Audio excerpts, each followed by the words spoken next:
Hi friends, welcome back to my channel. ఈరోజు నేను ఇంట్లో పన్నీర్ అయితే రెడీ చేసుకున్నాను.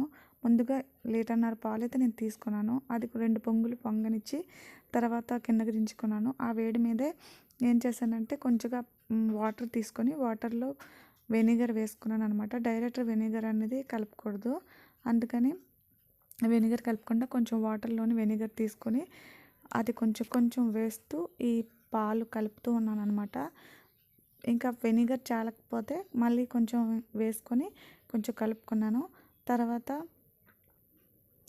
పన్నీర్ అనేది కొంచెం సెపరేట్ వాటర్ సెపరేట్ అయ్యి పన్నీర్ అనేది కొంచెం సెపరేట్ అయింది. సెపరేట్ అయిన తర్వాత నేను ఒక వైట్ క్లాత్ తీసుకున్నాను. కాటన్ క్లాత్ అయితే పర్వాలేదు. నా దగ్గర ఈ వైట్ అండ్ కొంచెం పాలిస్టర్ కలిసిన క్లాత్ ఉంది. దీనిలో తీసుకుని అంటే నేను సపోర్ట్ గురించి ఒక తపాలు తీసుకున్నాను అనమాట. తపాలు తీసుకుని దాంట్లోనే ఈ క్లాత్ అనేది కొంచెం చుట్టేసి దాని మీద ఈ తయారు చేసుకున్న పన్నీర్ ఉంటుంది కదా, వడబోసాను అనమాట.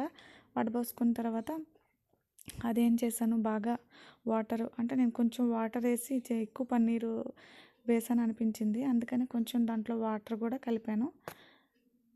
నెక్స్ట్ ఏం చేశానంటే అది గట్టిగా దానిలో ఉన్న వాటర్ అలా గట్టిగా పిండిన తర్వాత ఇప్పుడు దీని మీద ఏం చేయాలంటే మనకి ఏ షేప్ కావాలంటే ఆ షేప్ నేను కొంచెం రౌండ్ షేప్లోగా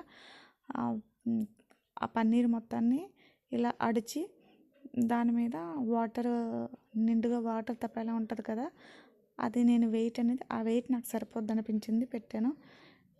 అండ్ పన్నీర్ అయితే ఇలా రౌండ్గా అంటే మనం ఏ ఆకారంలో చేస్తే ఆ ఆకారంలో అవుతుంది. నేను ఈ రౌండ్ షేప్లో చేసుకున్నాను అనమాట.